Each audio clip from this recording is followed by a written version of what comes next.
Hey friends, tonight let's explore the curious whispers, subtle rustlings, and eerie timing of one of medieval history's most unlikely prophets, the rat. Small, fuzzy, a little too bold for comfort, and somehow regarded as a bearer of signs. You might think just a pest, but in the Middle Ages, you'd be surprised how many people stared into the eyes of a rat and saw destiny peeking back. So before you relax, take a second to like and subscribe if you find value in what we share. And let us know in the comments where you're listening from and what time you're falling asleep tonight. Now dim, the lights maybe turn on a fan for that soft background hum, and let's ease into tonight's journey together.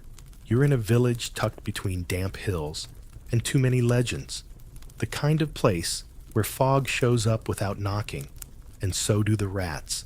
You're lying on a straw mattress in a timber cottage half asleep when you hear it knock. Knock. Knock. Not a door, not a window. It's under the floorboards. 3 precise taps. Then silence. The next day, your neighbor's cow drops dead. The day after that, the well turns sour. By the 3rd morning, the baker's son swears he saw a rat in the chapel, standing upright, twitching its nose at the altar. And suddenly, those 3 knocks, everyone remembers them. And they weren't knocks anymore, they were warnings. Soon, the villagers start whispering. If the rat taps 3 times, leave, they say. Superstition? Sure. But you've noticed something. The people who hear the knocks and don't act often end up regretting it. It doesn't make sense. But when did fear ever need logic? Rats in the medieval mind weren't just vermin. They were creatures that moved in rhythm with fate. Always the first to leave a sinking ship, the first to abandon plague-stricken towns. It wasn't just survival instinct. It felt coordinated. Take the case of the miller's apprentice 2 villages over. He kept cheese beside his bed. Every night the same rat came, took a bite, and left. Until one night, it didn't. No rat. No nibble. Nothing. The next day, the millstone cracked, flinging grain and shrapnel across the room. The apprentice lived. Barely. And swore the rat had warned him. It gets weirder. In some parts of the Holy Roman Empire, people left breadcrumbs on thresholds. Not for birds. For rats. If they came and ate, it meant your home was clear. If they circled the crumbs, but didn't bite a sign of impending illness. Or taxes. Honestly, no one could agree which was worse. This grew into ritual. Some town squares even had rat watchers, yes, official roles, who noted when rats crossed which street and at what time. If a rat crossed from east to west before dawn, omen of fire. West to east after dusk, likely rain, or war, or a neighbor dispute escalating over lentils. Medieval people had a knack for interpreting everything as a message. A cracked mirror, a howling dog, a creaking floorboard. But rats, they were mobile, mysterious, and maddeningly precise in their timing. So why wouldn't they be divine messengers? At least one chronicle from 1321 describes a man who attempted to train a rat to give omens. He'd scatter food in distinct patterns and watch which direction the rat chose. Did it work? Not really. He eventually accused the rat of being inconsistent and cheeky and released it into a churchyard. Legend says it returned 3 days later, stood in his fireplace, and peed on his shoe. That was taken as a yes. You might wonder, were these stories just the medieval version of blaming the dog for the mess? Possibly, but they're also an insight into how people made sense of uncertainty. In a world without weather reports, scientific consensus or even predictable plumbing rats became a barometer of the unknown. Their tiny claws scratched at more than floorboards. They scratched at the human need to know what's coming. And maybe they were onto something. After all, rats do sense vibrations. They do flee danger. And they are uncannily good at avoiding poisoned food. If you're living in a one-room cottage with no walls thick enough to keep secrets, you'd notice which animals are leaving and when. Of course, there's always the chance that medieval rats were simply nocturnal freeloaders with excellent timing and no desire to be prophetic.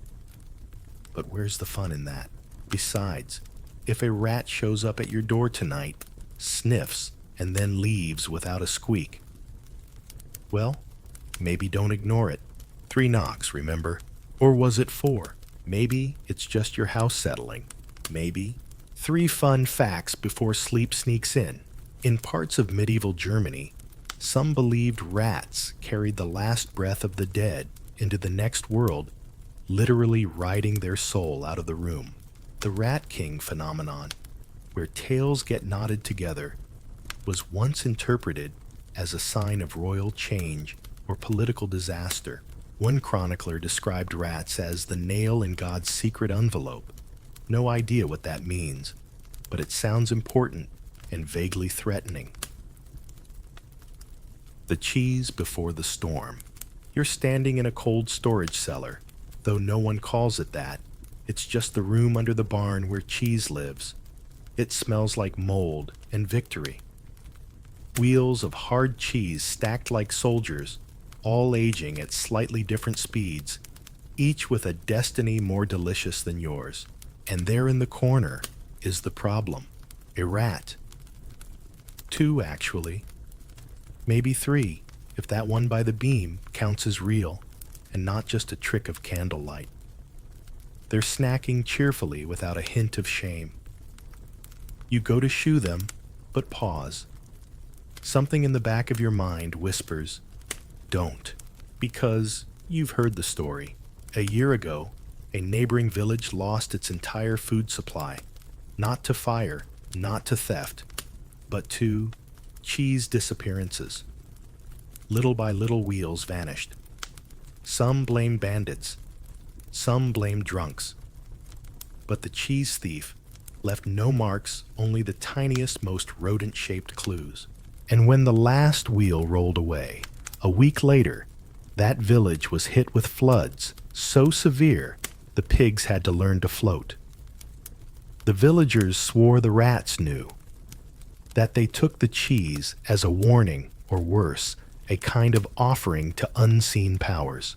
Now here you are, same scenario, and you have to ask yourself, should you let them finish?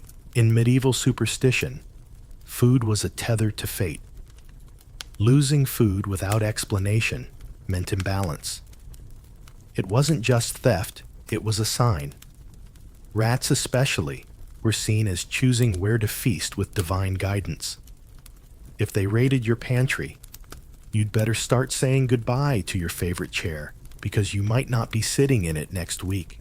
That's why some households, oddly enough, fed the rats. Left out scraps and cheese ends as if placating tiny furry spirits. It wasn't about kindness, it was survival, wrapped in superstition, and people weren't subtle about it. In parts of southern France, villagers would actually chant while placing cheese outside windowsills. The chant wasn't particularly catchy.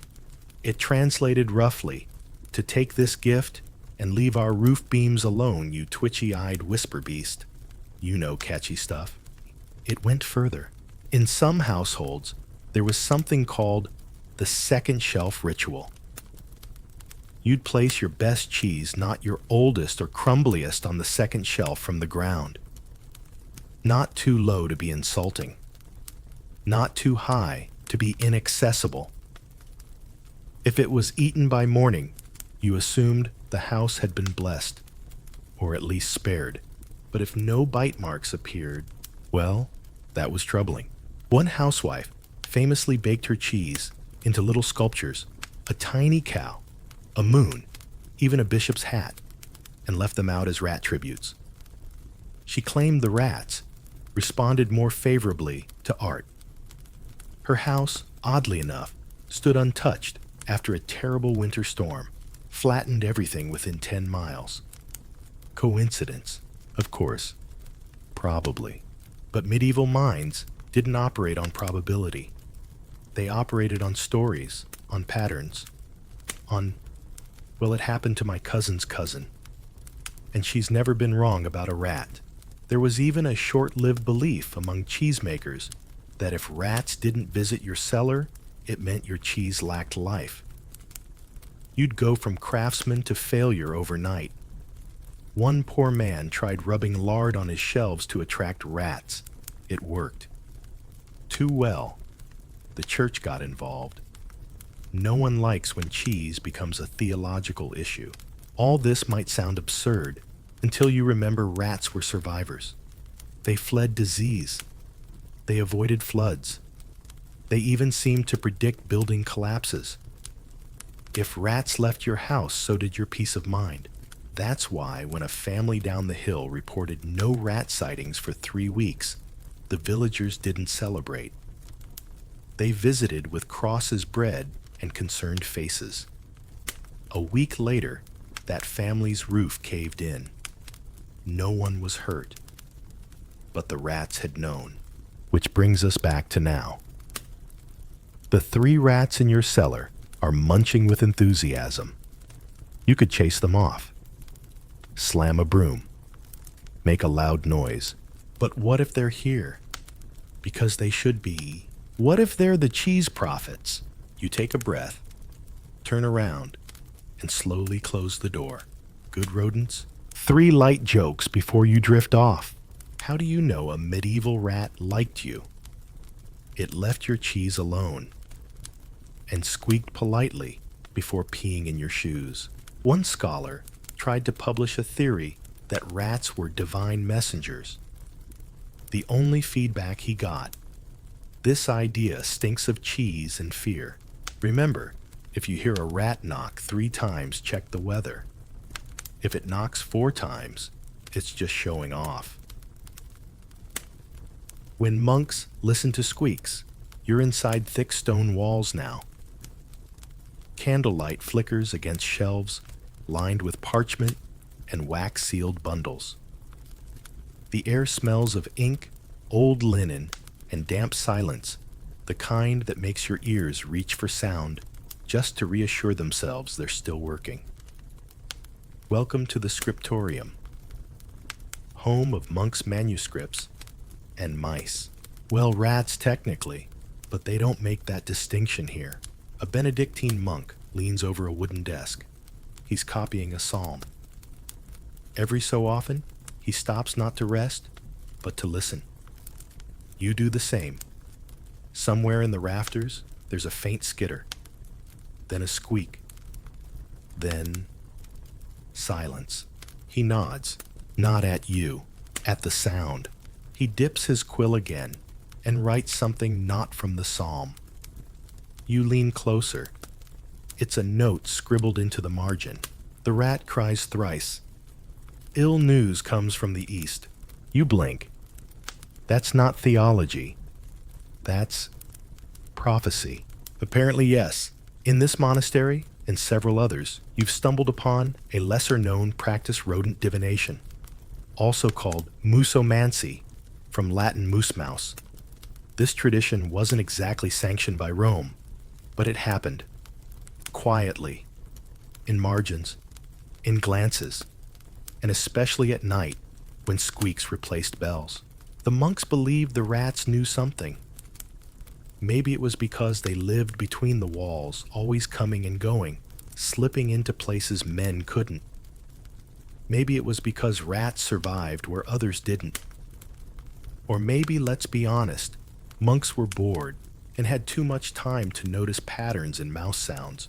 Either way, squeaks were recorded, patterns were charted, and when something terrible followed a specific sequence of squeaks, say 3 long, followed by 1 short, someone took notes. Monastic notes. Notes like, Brother Adhelm reports the rat beneath the chapel squeaks at lauds, and again at Compline. The wind has since turned bitter, a bad sign. Or, at none, a single cry from the western rafters. By vespers, the abbot's gout had returned. Coincidence? Of course. Probably. Maybe. But this led to actual rituals. Monks began designating listening hours. Not prayer hours, not work hours. Listening. They'd gather in the scriptorium, or cloister, cite silently, and mark when and where they heard squeaks. East wall, south niche. Under the bishop's chair, awkward. It became a strange sort of meditative forecasting. Some went further. They built tiny scaffolds in the corners of rooms, rat towers they called them, where food would be placed. Not to trap, but to invite. The thinking was, if rats wanted to live in your walls, you were probably safe from collapse. If they avoided you, time to rewrite your will. Naturally, not everyone approved. One stern bishop from Mainz visited and declared, "Your order has exchanged angels for rodents." To which the monks quietly replied, "Yes, but at least the rats don't argue about doctrine." To chef. Over time, some monasteries compiled full rat logs. These weren't public. They were bound in plain leather, tucked behind less suspicious titles like "On the Dietary Habits of St. Jerome." Inside, full entries of squeak scurries and subsequent events. They read like a weather journal filtered through the twilight zone, and yet they weren't completely wrong. Rats really did avoid areas just before structure collapse. Their senses were sharper than most. They responded to environmental changes, humidity vibrations, even shifts in atmospheric pressure. So when monks heard a certain squeak and later discovered part of the cellar had caved in, they didn't see coincidence. They saw prophecy. You move closer to one of the books and see a small drawing in the margin, a rat with wings. Not angelic exactly. More sarcastic, but still elevated. And note beside it reads, "He sees more than we. He eats what we forget." You're not sure if that's poetry or just hunger-induced theology. One particularly eccentric monk, Brother Clemens, believed that rats were reincarnated librarians. They know where the truth is hidden, he said, and where the cheese is, which is often the same place. He wasn't entirely trusted with the keys after that. Still, even skeptics in the monastery learned to pause when the squeaks got loud or unusually quiet. Because in a world of ink vellum and whispered prayers, even the smallest noise could sound like fate, especially when it came from the walls. 3 soft chuckles to end the chapter. Medieval monks didn't name their rats, but one document refers to a rodent simply as the small brother who interrupts vespers. A monk once tried to exorcise a rat-infested wall. The rats left. The wall collapsed. No one mentioned it again. A scriptorium rule. If you accidentally copied a squeak into a manuscript, just blame divine inspiration. Prophetic pause in port cities. You're walking along a narrow cobbled quay where the scent of salt tar and slightly rotting fish is carried on the wind like gossip. Lanterns swing gently from wooden posts, casting puddles of light on the uneven stone. Docked beside you are ships with patched sails and names in languages that sound like sneezes, and skittering between crates and coils of rope rats, dozens of them. But here's the twist, no one's chasing them. In fact, that sailor just tossed one a bit of bread. Another nodded at a group scurrying off toward the grain store. You think you've stepped into a place where rats are not just tolerated, they're respected. This is Bruges, or maybe Genoa, could be Lubeck. Port cities all start to blend when you're surrounded by crates and unspoken rules. But one thing is clear in places where ships rule rats predict. You see, when a merchant ship docks before the officials climb aboard, before the stevedores even touch the ropes, there's always one group watching first, the rat watchers. It's not official. There's no uniform. Just a few gray-bearded locals with sharp eyes and bread crusts in their pockets. They sit on benches near the harbor mouth and wait. If rats disembark, quickly scrambling down mooring ropes like little sailors, late for happy hour, it's a sign. The ship is bad news, disease, spoilage, maybe even cursed cargo. If the rats stay put, good. If they go back onto the ship, better. That means it's not time to unload yet. Or maybe the weather's turning. You don't argue with the rats. You just observe. This habit got so widespread in some towns that merchants began to bribe local rat populations. Yes, with figs, with bacon, with highly suspect cheese. They hoped to train the rats to stay aboard at least long enough for customs to clear. If the rats bailed too early, the cargo might be quarantined for weeks, or burned, or both. This wasn't just about disease. It was reputation. A ship with rats fleeing its hold gained whispers fast. Whispers turned into rumors. Rumors into lost trade. So in a way, a rat's timing could crash your entire business model.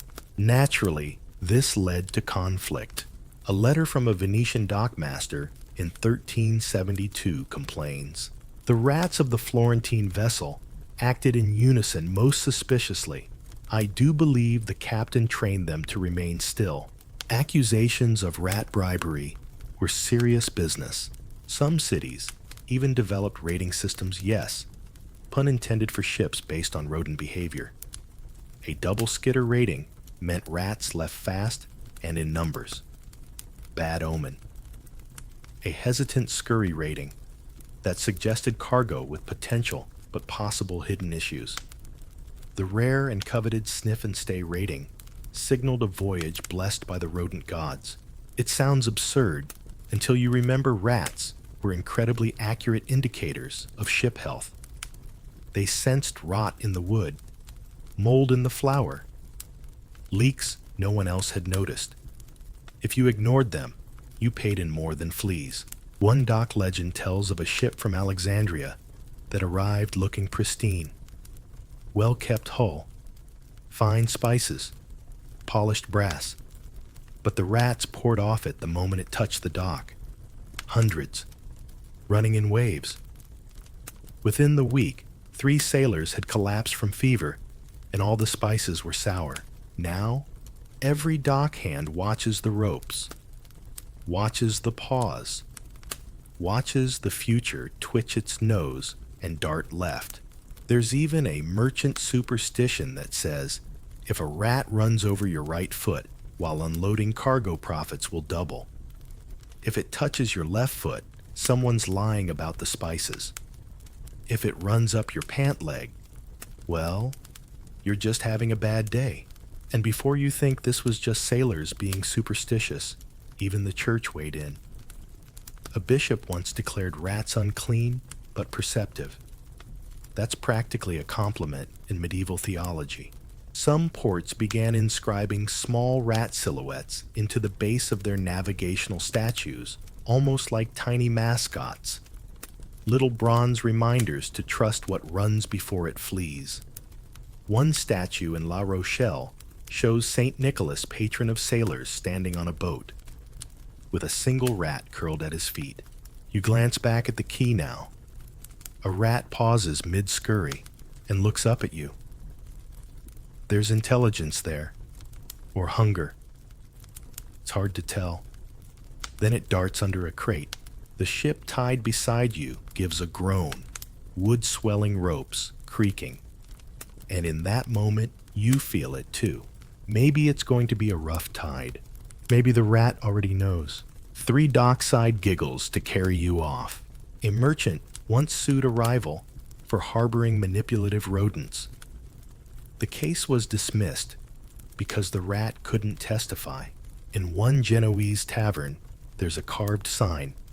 If the rats run, you run faster. Sailors claim rats whisper secrets in the night. Most of those secrets involve where you left your last piece of dried meat. The Trial of the Whispering Rat.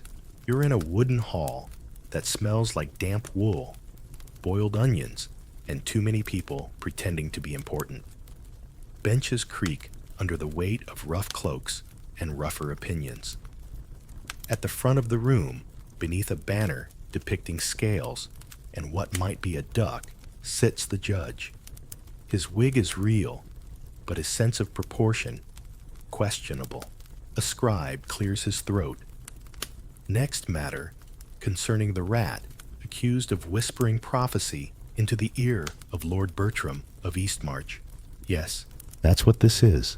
An actual trial for a rat.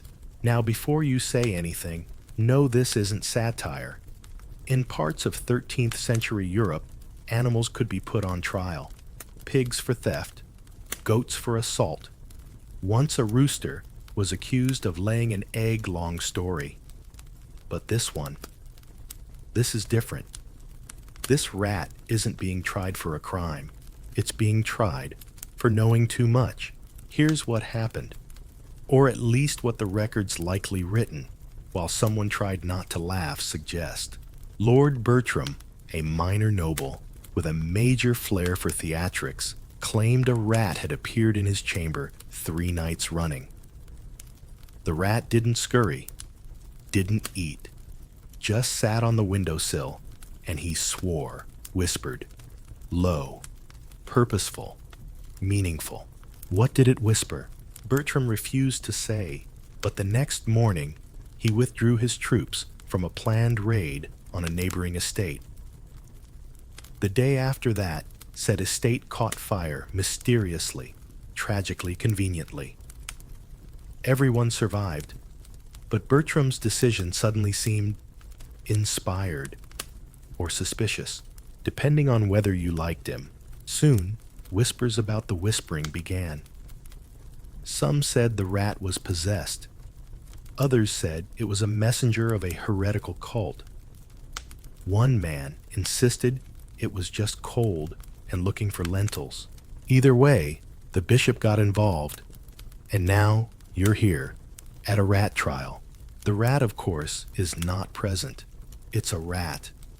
It has wisely disappeared, possibly forever. But that doesn't stop the proceedings. A friar stands and reads from a scroll.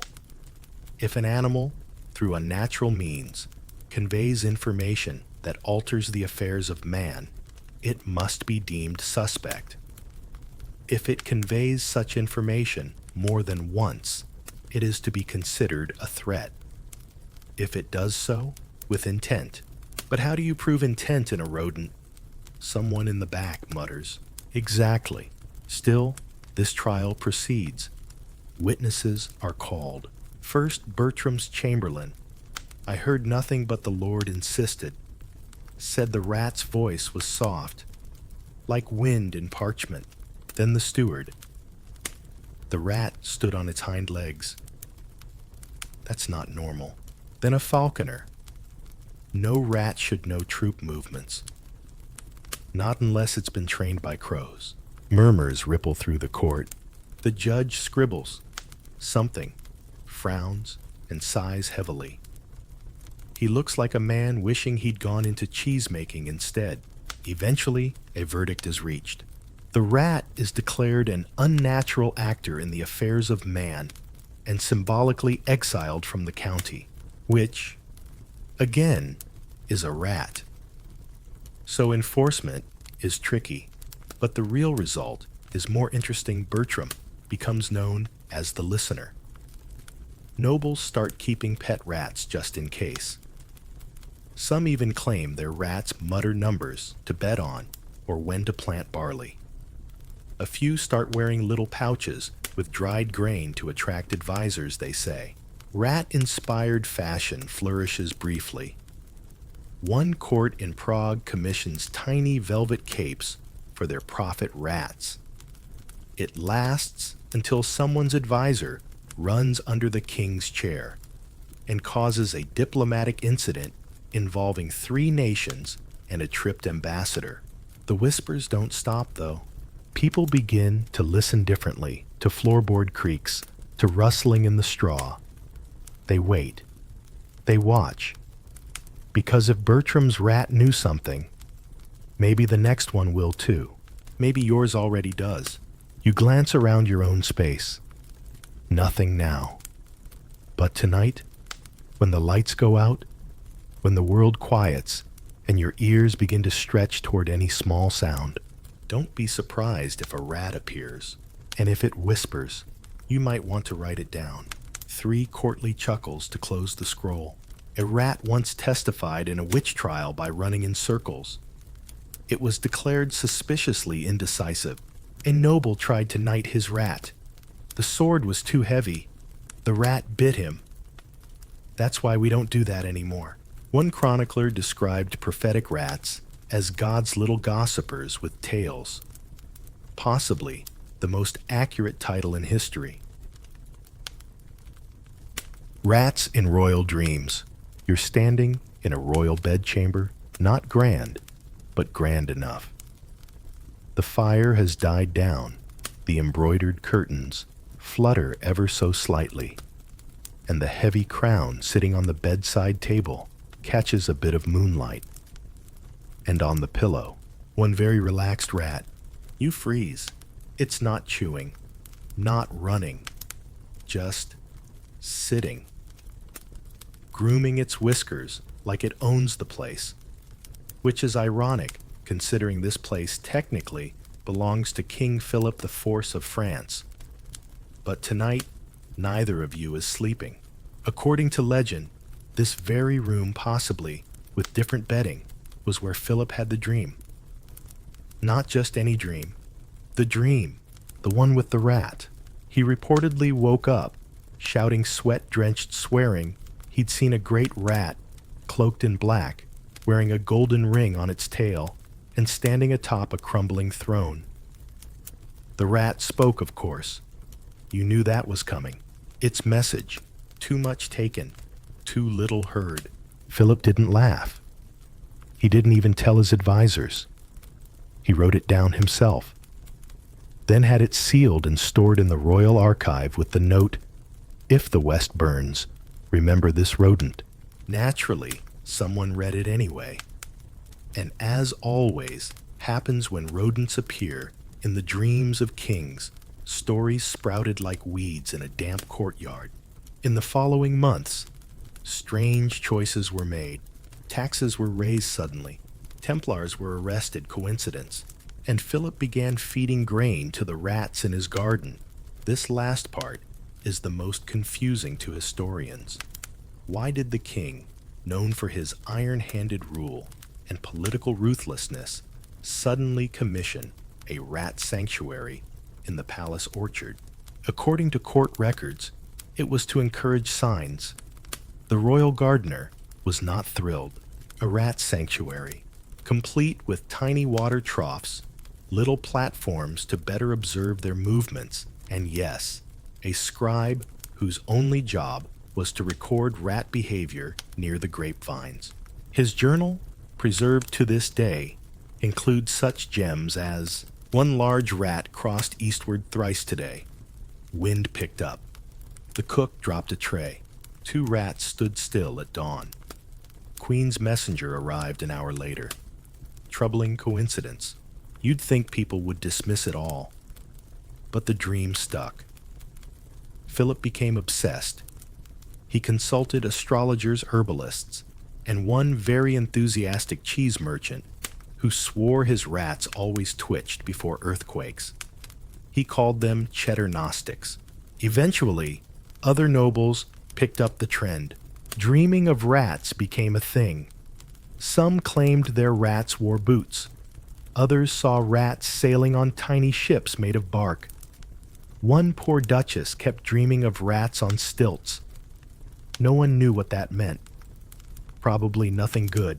In some circles, dreaming of a rat was considered more significant than dreaming of a serpent. Serpents were sneaky. Rats were accurate.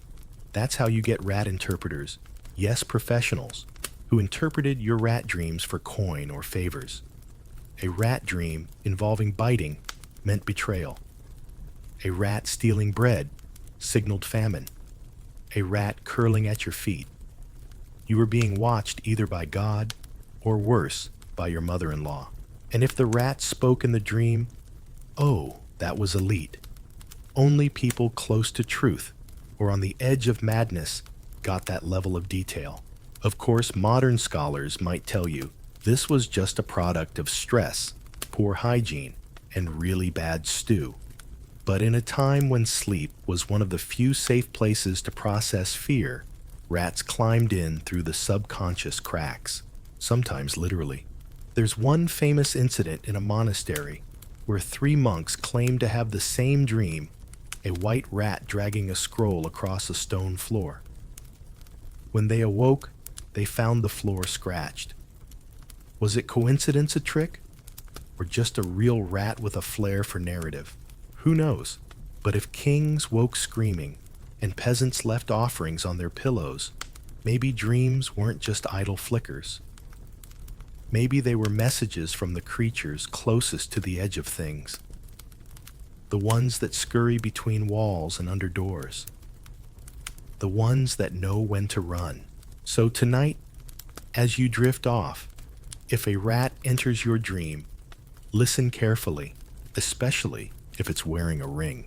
3 dreamy little squeaks to carry you over. One noble claimed a rat whispered stock advice in his dream.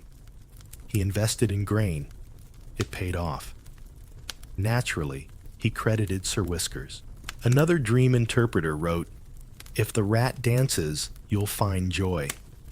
If it judges you, you probably deserve it." A medieval pillow had a rat stitched into the corner to ward off bad dreams. Ironically, it gave people nightmares. The church bell and the rat parade, you're standing at the foot of a bell tower. The stones beneath your feet are cool and ancient, worn smooth by centuries of worried boots and hurried sandals. The morning mist still clings to the chapel walls like gossip. It's quiet, too quiet. Then you hear it, not the bell, not birdsong, but a soft, rhythmic patter. From the alley beside the chapel comes a strange procession. A single rat, followed by another, then 3 more, until a full line. No, a parade of rats winds its way across the cobblestones, like they've been rehearsing. They're not running, they're marching. And as they reach the base of the tower, the bell rings, not for service. No one pulled the rope. It rings once, just once, and then the rats vanish. This isn't the beginning of a dream. It's the middle of a documented event. Or at least that's what a 14th century priest in northern England claimed. In his dusty, cautious Latin, he wrote, "Et cum moribus ordo fuit campana clamavit sine manu." And with the rats in order, the bell cried out, without hand. Now, whether the bell rang from wind squirrels or divine mischief is a mystery. But what matters is what came next. A storm, not the weather kind. A scandal. A local lord died suddenly. A feud erupted. The bishop's cook ran off with the apothecary's wife. Chaos. And all of it preceded by rats on parade. So what did people do with this coincidence? They turned it into ritual. In several towns, if rats were seen marching together, especially near a church, or, well, it was treated as a divine warning. The town of Alfriston even posted a boy on rat watch duty outside their bell tower for 20 years. His job, sound the alarm if rodents started acting purposeful. That boy eventually wrote a pamphlet titled Of Rodent Line and Heavenly Sign. It sold 3 copies. 2 were eaten by rats. The third became part of a cheese wrapping tradition. Still, the idea spread. In some places, people began to gather whenever rats moved in unusual groups. If the rats circled the market, a price collapse was coming. If they crossed a bridge at dawn, expect a death in high places. If they ran into the tavern and didn't come back out, honestly, fair enough. Rats became an unofficial clergy. The friars hated this. One Dominican denounced the cult of the cloaked rat as heresy. Another ordered all rat holes near the abbey sealed with wax and psalms. It didn't work. The rats chewed through the wax, ignored the Latin, and stole the friar's lunch. The people, meanwhile, kept watching. One curious habit emerged in the Low Country's bell readers. These were townsfolk who stood near the chapel and noted when a bell rang at an unusual hour. If rats were present, even better. The bell's tone was interpreted. Was it thin, muffled? Did it echo strangely? And what direction did the rats come from? This became part of folk belief. The bell and the rats together signaled something unspoken. A change, a reckoning, or in one case, just a particularly bad harvest of turnips. Of course not. Everyone saw this as ominous. Some interpreted rat parades as blessings, tiny processions of good fortune. If a rat crossed your doorway with bread in its mouth, you were told to expect a guest. If it crossed without bread, expect a hungry guest. Eventually, artisans started painting tiny rat processions onto prayer books. Always in the margins, of course. Monks weren't exactly fans, but some scribes got creative. One manuscript shows 12 rats in a perfect circle surrounding a bell with the caption, Fiant testes taciti. They become silent witnesses, which is maybe the most poetic way to say, we have no idea what's going on, but we're watching anyway. So next time you see a line of rats, hopefully not in your kitchen. Pause. Watch. Are they chaotic or strangely coordinated? And if at that very moment a bell rings, don't say you weren't warned. 3 soft squeaks and chuckles for the road. One town tried to reenact a rat parade with trained squirrels. It ended in tears and walnut theft. A priest tried to exorcise a bell tower of rats. They moved to the library instead. The sermons got longer after that.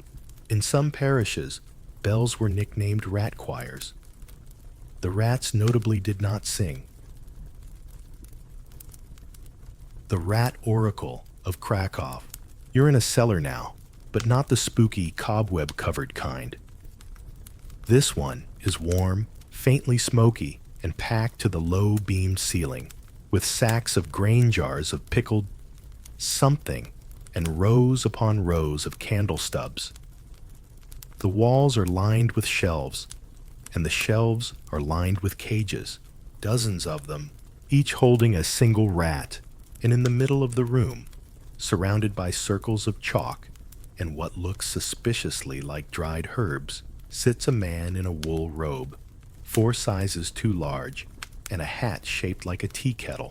This is Stefan the Rat Whisperer. At least that's what people call him. Officially, he's Stefan of the Upper Quarter. But in Krakow's Old Market Square, if you mutter the Rat Oracle under your breath, someone will point you toward his door, right between the candle maker and the fortune teller, who keeps losing her cards. Stefan doesn't claim to be magical. He claims the rats are. According to the records, yes, there are a few. He began with one rat, a particularly clever brown fellow who lived in the bakery wall and developed a taste for caraway seeds. One night, Stefan dreamt that the rat told him not to travel to the next village. The next morning, he stayed home. That afternoon, The village was struck by lightning. Coincidence, of course. But try telling that to a man who suddenly had neighbors begging him to borrow his rodent. Soon, more rats arrived. Stefan began to feed them, talk to them, and yes, ask questions. Not out loud, mind you. That would be silly. No. He'd place 2 tiny cards in front of the cage, one marked with a sun, the other with a cloud. If the rat touched the cloud, rain was coming. If it knocked the sun over, maybe consider postponing your harvest festival. And disturbingly often, the rats were right. This became a service. Want to know if your daughter's marriage will be happy? Consult the rat. Should you invest in more beeswax candles this season? Ask the furry one. Need to pick a name for your child. The rat will choose the scroll. People came from miles around, often with more sincerity than they brought to church. At one point, Stefan had over 40 rats each, with a specialty. There was a plague rat, don't ask a travel rat, and even a rat of lost objects. That last one just sat on maps and occasionally relieved itself, which Stefan interpreted as divine direction. He wasn't greedy. He charged mostly in cheese and favors. One time, he accepted a goose in exchange for the clearest answer ever given about a tax dispute. The goose later became an unofficial assistant. Her name was Margot. She disliked the rats, but respected their authority. Naturally, this attracted attention. The local bishop sent a delegation. Stefan gave them tea. The rats gave them a message, a little card nibbled into the shape of a fish. No one knew what it meant. 2 days later, the bishop's prized koi pond froze over in mid-autumn. He never spoke of the rats again. To Stefan's credit, he never claimed to know the future, only that the rats seemed to. He wrote, "I do not read the rats. I merely listen to what they read in a world written in mold and crumbs. Profound or hungry, hard to say." Eventually, he trained apprentices not in rat handling, but in interpretive patience. That was step 1, stare at the rat and wait, sometimes for hours. Step 2, write down everything. Even if it was look sad today, ignored, berry preferred crust. Step 3, don't assume. Rats are subtle, unlike pigeons. The rat oracle of Krakow became a local legend. When a merchant caravan avoided a winter landslide because a rat sneezed toward the west, no one questioned it. They just asked if the sneeze had been wet or dry.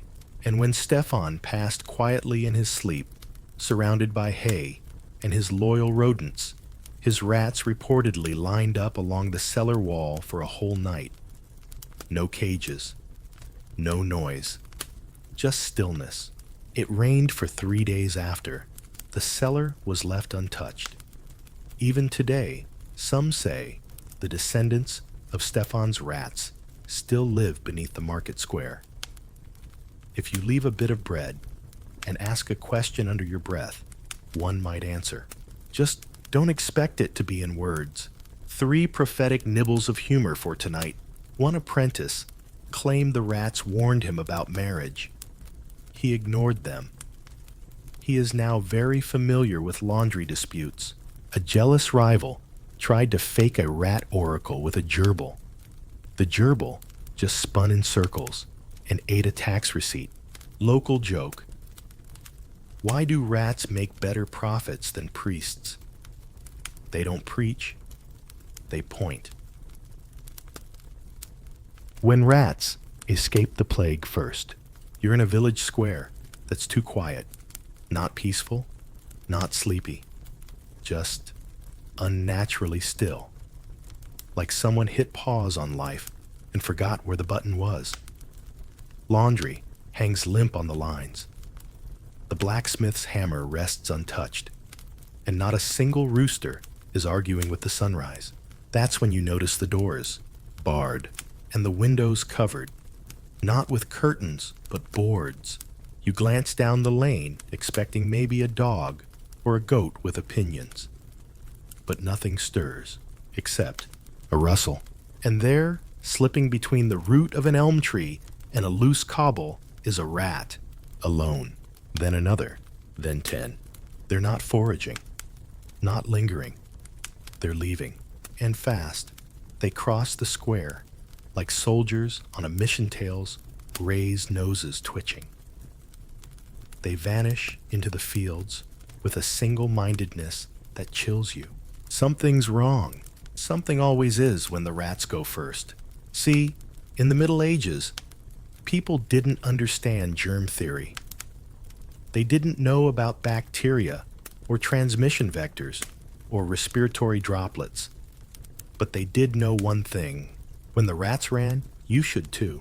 Accounts from plague years, especially the Black Death, are filled with this eerie pattern. Rats were seen fleeing cities days, sometimes weeks, before outbreaks peaked. Not a couple of rats, entire colonies. In Avignon, one merchant wrote, "The rats departed before the fever arrived." Even the alley cats noticed and gave chase but were left behind. In Florence, a scribe noted, "We thought the streets blessed so few rats remained." Then the coughing began. In villages across England, there was a chilling superstition. If you see more rats in the field than in the barn, sleep with your boots on. It sounds strange now, but the logic wasn't wrong. Rats, sensitive to shifts in air pressure, food quality, and illness among their own kind, were often the first to respond to subtle environmental changes. That meant pestilence rot or decay. To medieval minds, this looked like foresight, prophecy, rodent intuition. But it wasn't magic. It was survival instinct honed over generations and wrapped in fur, which naturally turned into folklore. Children were taught to watch for the silent scurry. That was when the rats left, without a sound, usually at dusk, in single file. If you saw it, you were supposed to tie garlic around your ankles and sleep on the roof. For some, this was deeply symbolic. For others, it was just practical ventilation. One French town even rang a rat bell, a small handheld chime, rung only if 3 or more people spotted a rat heading out of town. The bell wasn't loud, just enough to say, "Maybe pack a satchel," and some took it further. Rat watchers became a thing again. Yes, again. Appointed by councils, these individuals were given the solemn duty of counting how many rats left town each evening and how many returned. If fewer came back, the baker started boarding his windows. If none came back, well, you didn't wait for the bishop. You ran. Of course, this wasn't foolproof. Sometimes the rats were just looking for better bread. Other times, people panicked over a mole. But often, far more often than you'd like, it was a valid warning. There's a chilling entry in a merchant's journal from Bruges. The rats walked west. They never walk west. I sent my sons after them. The next day, our neighbor's breath failed. By week's end, the chapel held too many bodies for blessing. You'd think people would blame the rats for spreading the plague, and they did. Eventually, but for a long time, especially early on, they were seen less as cause and more as messenger. Harbingers. They didn't bring the plague. They announced it, loudly, silently, with their feet. It's a fine distinction, but one that stuck. Some towns even had little rat shrines, niches carved into stone near the outer gates, where people left offerings, bits of cheese, sweetbread coins with tiny rat carvings. The idea was to appease them, convince them to stay, to warn again if danger returned. And if they came back, that was almost worse, because it meant whatever drove them out was over. But now they were back, and you knew what followed rats always. So tonight, if you hear a shuffle in the attic or see a small shadow darting by the fence, maybe don't rush to set a trap. Just listen. Where are they going? And why now? 3 grim but gentle giggles before sleep takes over. One village wrote a folk song about rats leaving town. The chorus, "There goes hope on tiny feet." A priest once blessed a rat trail in hopes it would lead plague away from town. It led to the tavern instead. A joke from a tavern keeper. If a rat leaves, before you do ask it what it saw, and if it drank your beer. Scribes, who drew rats in the margins. You're in a library now, not the modern kind, with humming lights and coffee breath, but the kind where every page crackles like dry leaves, and the air smells faintly of beeswax and ancient decisions. Candles gutter on brass holders. Shelves creak under the weight of vellum, and somewhere behind the 3rd column, a rat is watching you. Not a real one this time. This one's drawn, tiny, brown ink, curled tail, and 2 absurdly round eyes peeking out from the corner of a manuscript page like it's about to whisper a secret. Welcome to the world of medieval marginalia, where monks spent hours copying sacred texts and then doodled rats in the borders for reasons both mysterious and mildly concerning. You flip through a manuscript of Psalms, and there it is again. A rat, standing upright, holding what looks like a scroll. Next page, another rat riding a snail. Next one, rat jousting against a cat. At first, you think it's a joke. It is funny. But after the 5th rat, wielding a quill or tugging a bishop's robe, it starts to feel like something more. Like a code or a warning. See, the scribes who copied these texts didn't just transcribe. They observed. They listened to the creaks in the rafters. They noticed when the rats showed up, when they ran, when they nested behind the psalter and made strange noises during vespers. And in a world where nothing went undocumented, even rats ended up recorded, sometimes literally. One monk wrote, "On this day, the rat passed thrice behind my bench. I noted the shadow, and then the fire in the north began." Whether he meant the kitchen fire or a metaphorical one is unclear, but the rat once again had excellent timing, so scribes began drawing them. At first, maybe as decoration, but then more deliberately. A rat climbing a ladder beside a parable about temptation.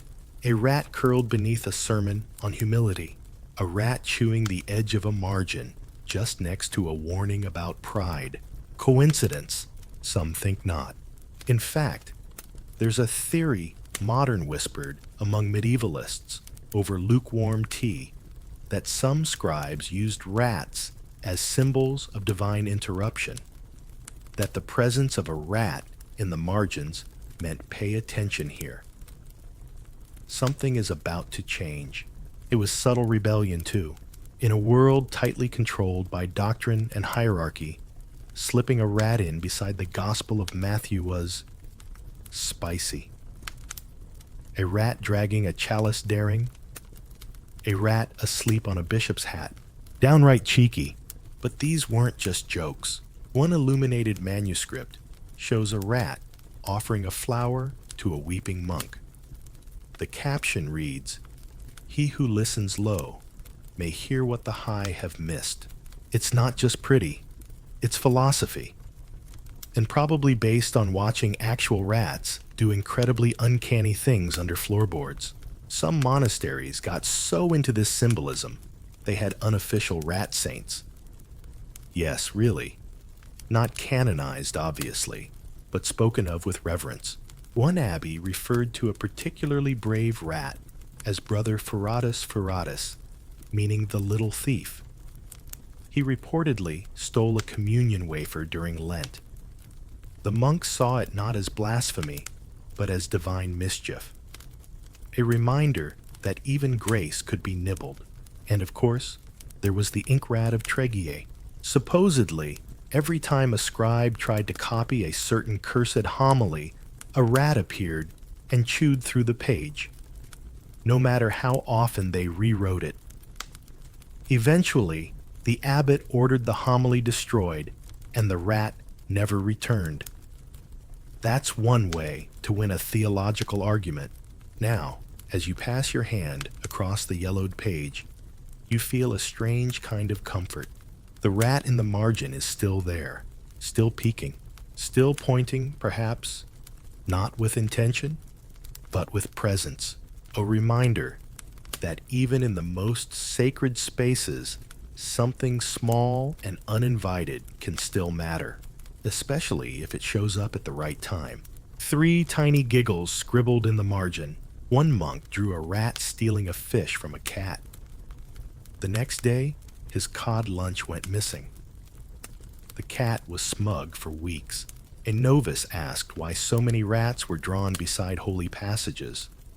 The answer: some truths sneak in sideways.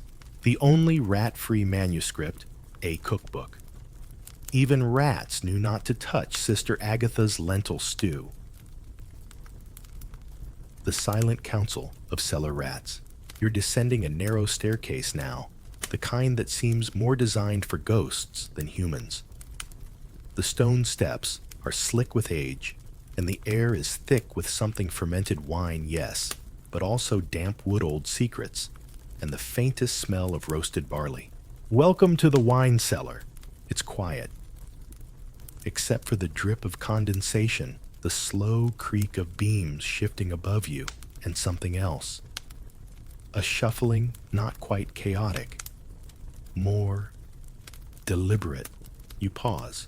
There, beneath the lowest shelf, where the candlelight barely reaches you, see them a half circle of rats, just sitting, just watching. It's like you've stumbled into a town council meeting.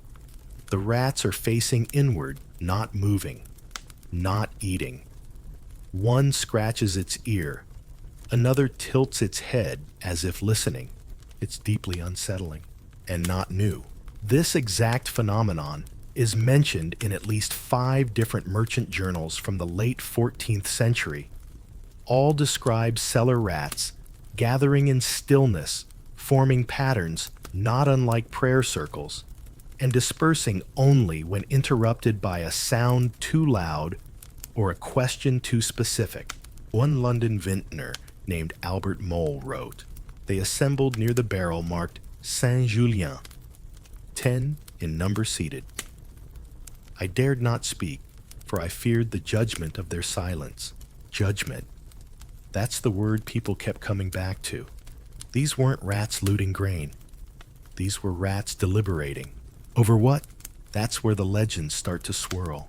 In parts of Bohemia, it was believed that cellar rats held nocturnal councils to warn of impure wine or poisoned stores. If they huddled near one cask, best avoid it. If they formed a line in front of the bread shelf, something had spoiled. If they all left in unison, time to reevaluate your life choices. Some households left breadcrumbs shaped like tiny scrolls offerings for the council. Others banned speaking in the cellar entirely after sunset in case they interrupted rat deliberations. One German inn had a sign that read, "Quiet please, the auditors are present." The auditors were rats. In taverns, it became a joke. If your wine's cursed, the rats will vote with their feet. But behind the laughter was a pattern, time and time again. When the rats met silently, something followed. Bad barrels, sudden illness, mold creeping through the floorboards like a lazy ghost. And people remembered. Even the church took note.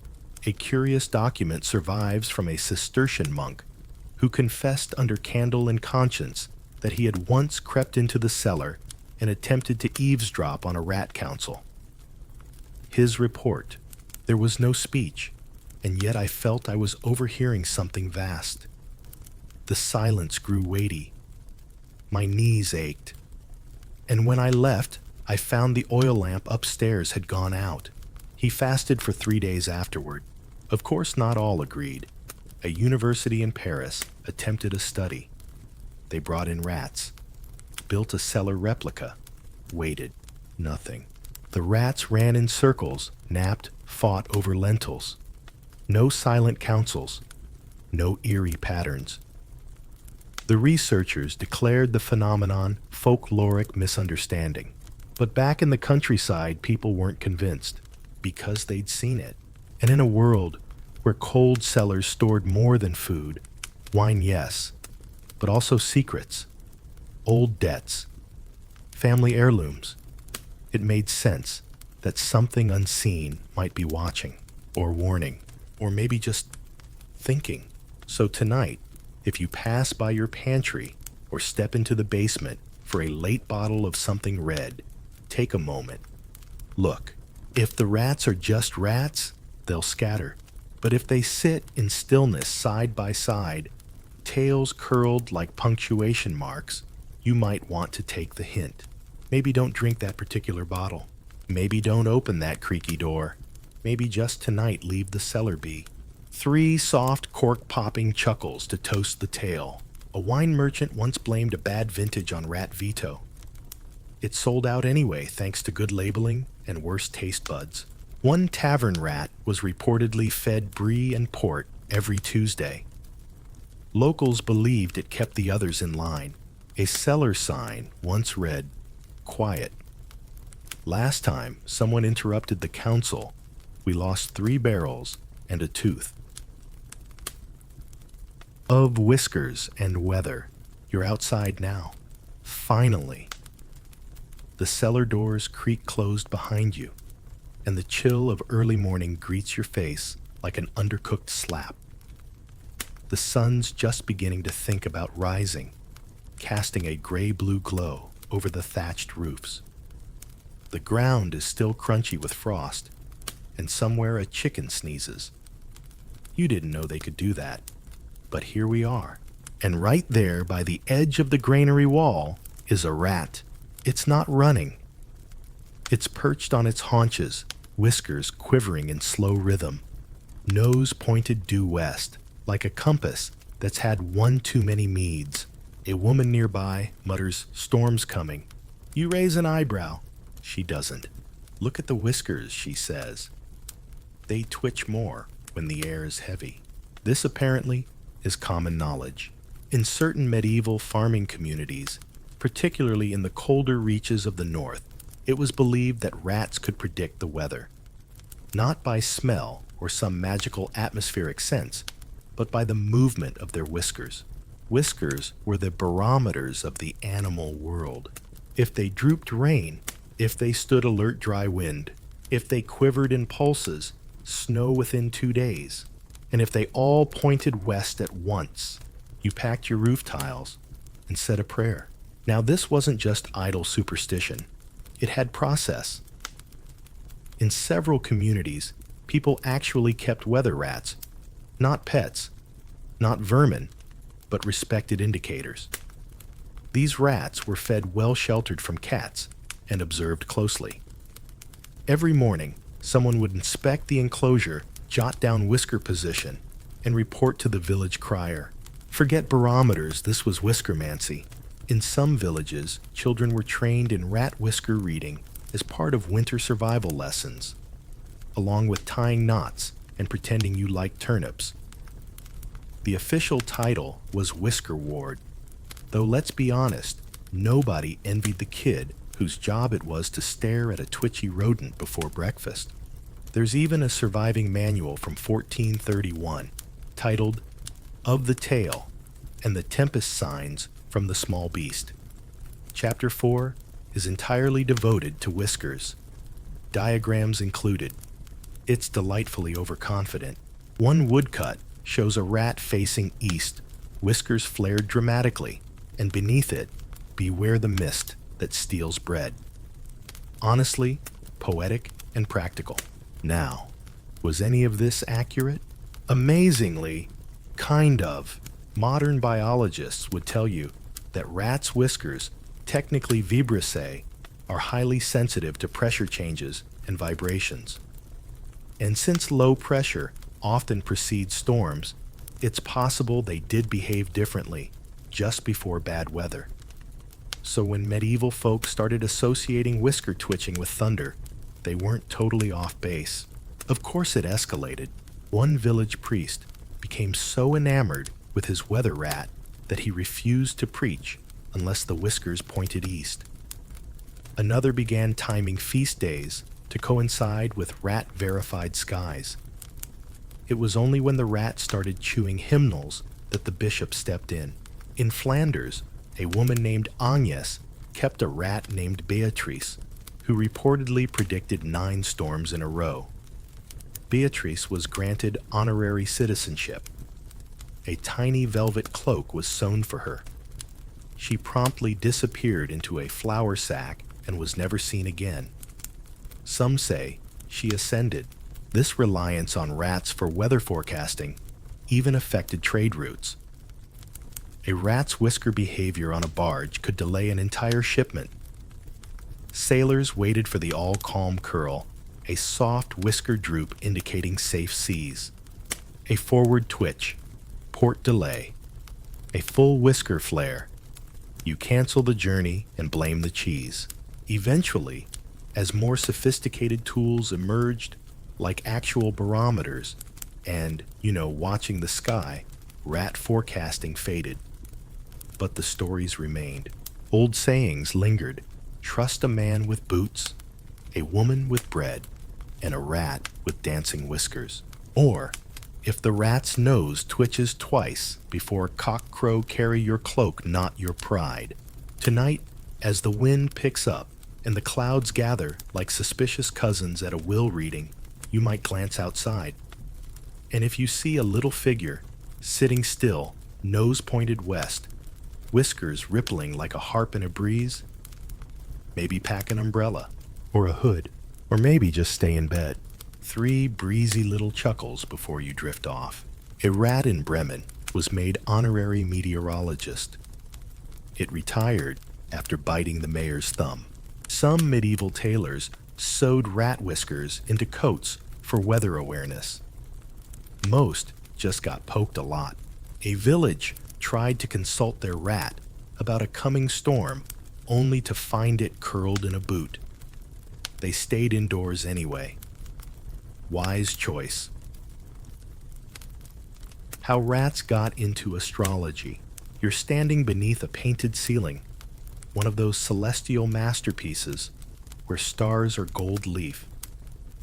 The moon has a face, and every planet gets its own fancy robe. It's the observatory of a scholar who both believes in horoscopes and owns far too many cats. And yet, despite the cats, rats are everywhere, drawn into margins, carved into star charts, even embroidered onto the scholar's nightcap right above Aries, with what can only be described as cosmic smugness. This, dear listener, is not an accident. In the late Middle Ages, astrology was less about who's your crush and more about when will this harvest fail and who do I blame. The heavens were consulted for everything.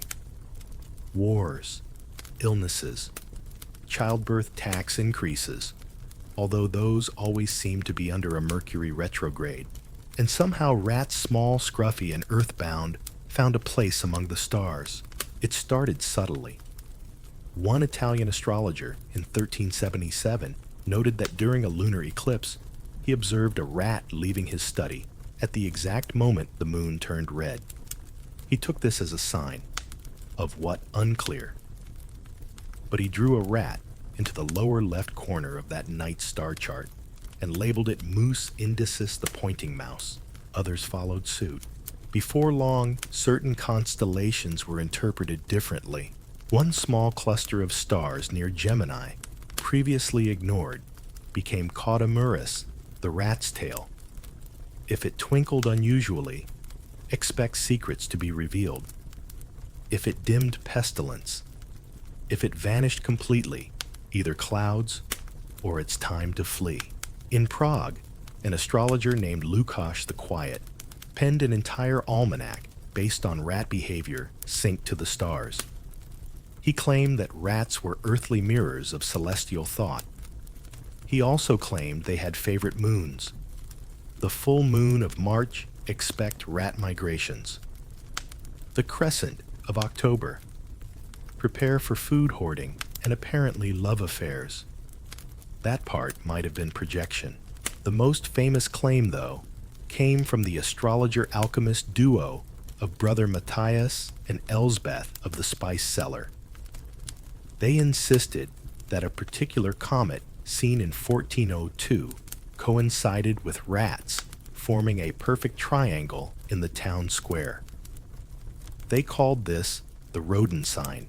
It was promptly blamed for a noble scandal, 2 bad wheat harvests, and someone stealing the bishop's hat. Charts began to include rat-shaped glyphs. One called Ratus Ascendentis was placed just off the edge of Pisces and used to explain unpredictable trade winds. Another Muridae Minor was thought to indicate when cities were vulnerable to betrayal or cheese shortages. Naturally, some scholars scoffed. One wrote, "If stars govern men, and men govern cities, why must rats govern both?" To which the reply came written in the margin, possibly by a rat lover, "Because they're faster, quieter, and don't debate." Touche. Rats became star-born metaphors. In love predictions, if a rat appeared in your dream during a waxing moon, it meant a secret admirer. During a waning moon, someone was nibbling at your trust. In financial predictions, rats were a double-edged omen. A rat entering your granary under Capricorn meant wealth. A rat leaving during Scorpio hide your coins. It got even more specific. One court astrologer charted rat hour, an unofficial time slot between dusk and dinner when most rats became active. He cross-referenced it with planetary movements and claimed it could be used to predict who would cry during the evening sermon. He was mostly correct, because sermons were long. By the early 15th century, rat-shaped charms carved with constellations were sold at markets as astro-amulets. Some even had tiny holes for adding bits of grain, just in case the rat spirit got hungry. One surviving example has the words, "Guard me in Saturn's hour," etched under a tail-shaped loop. And let's not forget the rat moon. That wasn't its real name, of course, but in rural lore, any particularly bright full moon that coincided with increased rodent activity was called just that. The rat moon rises, they'd whisper, as if the sky itself had a tail. So if tonight the stars feel a bit twitchier than usual, or if Orion looks like it's scurrying instead of standing proud, maybe you're not imagining things.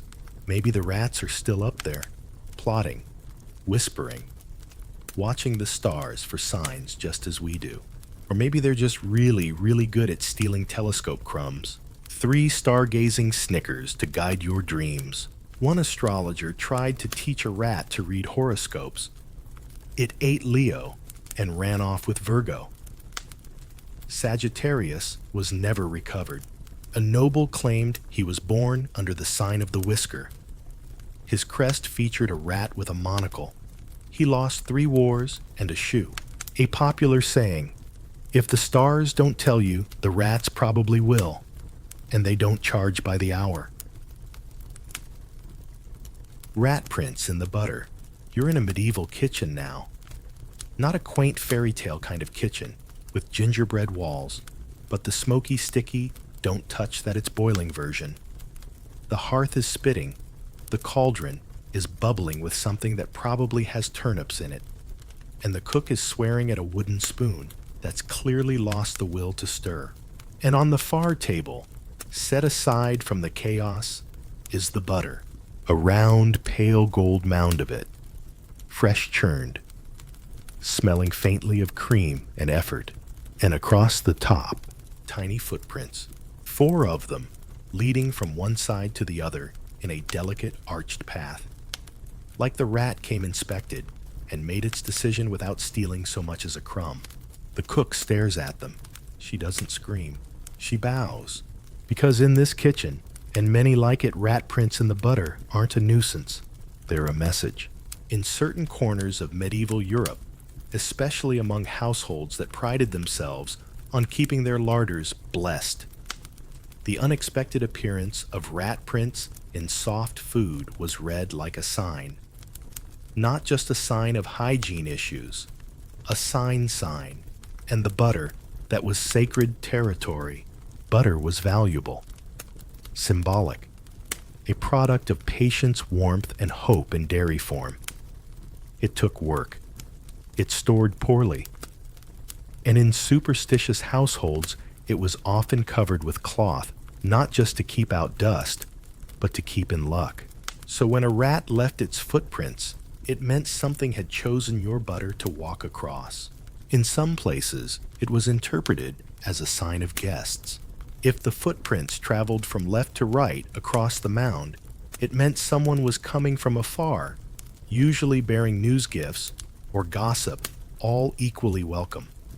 If the prints went right to left, someone you hadn't thought of in a long time was thinking of you. And if the prints went in a circle, that was more complex. Depending on who you asked, it could mean fortune, a repeating mistake, or that the rat was just doing interpretive dance. One housewife in the Rhineland reportedly kept a butter book where she recorded each rat print she found, along with weather dreams and visitor arrivals. After 20 years, she believed she had identified 3 distinct footprint omens, including one involving a tail swipe across the butter's edge, which she dubbed the curl of fate. Her neighbors called it marginally alarming. Cooks began guarding their butter with a mix of fear and reverence. Some covered it in fine netting, not to keep rats out, but to record their passage more clearly. Others left a small, untouched corner for the rat to step on like an ink blot for the future. It became so common that in some towns, early morning, butter checking was a ritual. You'd rise, stretch, light a candle, and check for signs. A clean butter round. Just another day. Prince, now you were watching. The church, as usual, had opinions. Some clerics denounced butter divination as creamy idolatry. One priest reportedly gave a sermon titled "The Cow Giveth, the Rat Taketh Away." He was later mocked with butter sculptures shaped like rodents. Still plenty of clergy ignored it or secretly believed it. After all, wasn't a world filled with signs easier to accept than one filled with randomness? There's even a curious tale from a minor court where a rat was seen running across the banquet butter just before the king received a marriage proposal from a neighboring duchy. The cook was knighted. The rat was not, but it did receive its own plate of cheese. Of course, not everyone agreed on interpretation. One village swore that if the rat prints were accompanied by a single droplet, just one, it meant tears were coming. Another insisted a tail drag through the butter was a sign to delay a journey. And in one rather dramatic household, someone read a triple step with a gap as the fall of a chair.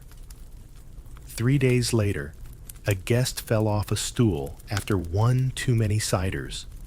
They felt vindicated. So, what do you make of it?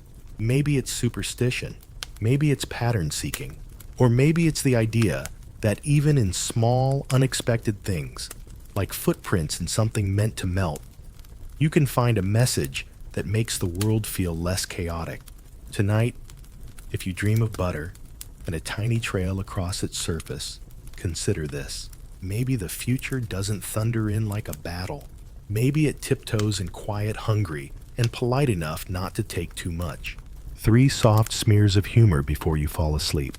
One baker left out butter, specifically hoping for a rat omen. The rats left a heart-shaped pattern. He fell in love that week with butter. A noblewoman claimed her rat-predicting butter never lied. Her husband quietly replaced it with margarine. She left him. Folks saying, if a rat walks your butter, someone's at your door. If it eats your butter, they brought bad news. The rat with the blue ribbon. You're in a castle kitchen again, but this one is different. It smells less like desperation and more like roast pheasant and passive-aggressive power.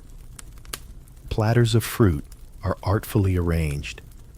A cake is being gilded with real gold leaf because subtlety is for peasants. And in the center of it all is a rat, wearing a ribbon, a bright blue one tied delicately around its middle, like it just won first place in a squeaky little pageant. No one is screaming. In fact, the head cook, an imposing woman, with forearms like bread loaves, nods at it with solemn respect. That's the hero, she says. Saved the south wing. The rat twitches its nose modestly and vanishes behind a flour sack. Now, normally rats in castles aren't welcome. Unless it's a castle of rats, which, well, different episode. But this one had earned its keep. The story, of course, was whispered into legend almost as soon as it happened. It begins with smoke. In the middle of a feast, peacocks roasting minstrels, singing slightly off-key nobles, congratulating themselves on surviving another winter. A rat ran across the banquet hall floor. Not unusual, but this one was shrieking. Not human shrieking, rat shrieking, which, if you've never heard it, is something between a squeak, a cough, and a violin being played by an anxious baker. At first people laughed. Then someone noticed the rat was singed. Then someone smelled smoke. The pantry was on fire. A lantern had tipped unnoticed in the clutter. Flames were already creeping up the dry timbers. Had it reached the stores of oil, or worse, the spice cabinet, you wouldn't believe how flammable nutmeg is. The whole southern wing would have gone up like parchment in a sermon. But it didn't, because a rat warned them. The cook raised the alarm servants, grabbed buckets, and the fire was put out before it could spread. The rat gone naturally. For an hour. Then it returned, perched on a wine barrel, completely unbothered, licking soot from its tiny paws, like it had simply done its civic duty and now wanted a snack. The lord of the castle, who had never said thank you to anyone in his life, muttered something about commendable behavior and ordered a ribbon made, blue silk cut from an unused surcoat. They tied it gently around the rat the next morning and gave it a piece of candied almond. From then on, it became known as Sir Whisker. Sir Whisker became an unofficial member of the household. He came and went as he pleased. People left scraps in respectful corners. Kitchen boys swore by his presence for good luck. If he was spotted before sunrise, safe travels. If he sat on a windowsill, guests were expected. If he climbed onto a barrel and turned around 3 times, check the chimney. And no one, not even the steward, dared remove the ribbon. It had to be replaced a few times, of course. Rats aren't exactly dry cleaning friendly, but always blue. Always tied just so. A few neighboring lords scoffed until they had fires of their own. Without rat warnings, one of them tried to bribe Sir Whisker with smoked ham and a patch of velvet. The rat ignored him. The velvet, however, was later found chewed into the shape of what witnesses described as a very rude gesture. By year's end, Sir Whisker had inspired a short-lived but fierce trend of castle rats being decorated for merit. There were ribbons, tiny medals. One ambitious noble even commissioned a miniature helmet. It lasted 4 minutes. Naturally, the church had opinions again. A friar complained that rats were receiving more offerings than saints. Another wrote, "When vermin become venerated, it is not the beast that has risen, it is man who has shrunk." Sir Whisker, upon hearing this, or more likely sniffing the friar's soup, left a divine comment in the friar's boot. No further sermons were delivered on the subject. Years later, Sir Whisker vanished. Some say he retired to the library. Others claim he became more legend than rodent. One servant insists he still sees the flash of blue ribbon under the floorboards when the oven smokes, but his legacy remains. The blue ribbon, slightly chewed, is framed in the castle's pantry to this day, and now, whenever someone spots a rat doing something strange, pausing at a stairwell sniffing a cupboard with theatrical flair, or squeaking in 3 clear notes, they say, a blue ribbon moment, because sometimes, even in a world ruled by chaos and turnip taxes, a rat can be a hero. 3 well-earned snorts of laughter before dreams arrive. A bard tried to write a ballad about Sir Whisker. Halfway through, the rat ate the parchment. A critic called it the best edit ever. One castle cat refused to chase ribboned rats. It became known as the most tolerant feline in France. Noble prank, secretly tying a blue ribbon on a random rat and watching the steward panic like the cheese just spoke Latin. Why, nuns didn't kill this rat. You're in a convent. Now, stone walls, soft candlelight, and the sound of distant chant echoing through narrow halls. Everything smells faintly of lavender ink and boiled linen. The kind of place where silence is considered polite and talking above a whisper gets you assigned turnip duty. You pass a cloister garden. It's small but orderly. A few herbs, some holy-looking vegetables, and a single unassuming bench where a nun is sitting eyes closed in prayer. At her feet, a rat, not scurrying, not stealing, just sitting, its paws tucked neatly beneath it, head bowed, and no one moves to stop it. Because here, in this particular convent, tucked away in the hills of Burgundy, there is a long-standing rule. If she comes, do not disturb her. She, in this case, being the rat. The nuns call her Marguerite. Or they did. That was a few generations ago. It's hard to say whether the current rat is the same one or the great-great-granddaughter of the original. But every few years, a brown rat shows up perfectly calm and takes up residence in the garden. Always in spring, always at dawn, and always respectfully quiet during vespers. The sisters don't just tolerate her, they revere her. Quietly, of course. No one sings hymns to the rat. But every sister knows if Marguerite curls up beside your sandals, something good is coming. A letter, a healing, a moment of clarity in the fog. They've recorded it in neat script hidden in the back of their gardening log. Sister Eloise received word of her brother's recovery the day after the rat slept beside her cloak. Sister Annette's cough ceased after Marguerite groomed herself on the south wall. The rat avoided the pepper patch. We shall not plant it again. It's not formal theology, but it's practical. At first, the local bishop was concerned. He sent a very stern man with very polished boots to ask if the nuns were perhaps mistaking a pest for a prophet. He returned 2 days later with an odd expression and a chewed bootlace. His only comment, "She's discerning." Even visiting priests eventually learned if the rat shows up during Mass, just let her be. One young deacon tried to shoo her once. She bit his thumb. He later reported a vivid dream where she warned him not to invest in apples. He ignored her. The orchard flooded. He now carries a small carved rat in his pocket. The sisters, for their part, don't make a show of it. They sweep around her gently. They never feed her. She finds her own way. But they do leave out a little flat stone near the chapel, where she sometimes sits, nose lifted, as if taking in the incense. One nun confessed she saw Marguerite bow during a reading from the Psalms. Was it coincidence? A stretch, perhaps? Or perhaps she simply understood rhythm. A traveling scholar once suggested the rat was merely drawn to warmth the scent of herbs, or the safety of quiet women.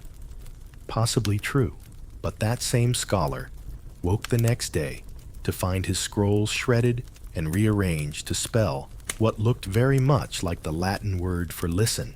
Coincidence? Again? Maybe. But Marguerite never entered the infirmary unless someone was about to get better. She never visited the orchard unless the fruit was sweet, and she never walked into the chapel unless something sacred was happening. So the nuns stopped asking questions. They simply made room. Because not every sign comes with thunder. Some come with whiskers, 3 cloistered giggles before the bell rings for dreams. And Novus once tried to baptize Marguerite. The water bowl tipped. Marguerite sneezed. The novice was reassigned to compost duty. A sister embroidered a rat into the corner of her prayer robe. She claimed it helped with reflection and crumb control. Local legend says, if Marguerite sits on your hymn book, your voice will carry better. The choir remains suspiciously full of volunteers. The black rat and the white cross. You're on the road now. A muddy path winds between low hills and scattered groves, the kind of medieval landscape where fog always arrives a bit too early and leaves like it forgot something. In the distance, a bell rings, soft, distant, irregular. A plague bell. And just ahead, near a crossroads, marked by a lopsided wooden post, you see it. A rat. But not just any rat. It's black as soot, still as a sermon, and sitting in the center of the path, like it owns it. And on its back, barely visible in the mist, is a patch of white fur, shaped almost perfectly, like a cross. You stop, because according to rumor, that means you've been marked. But for what?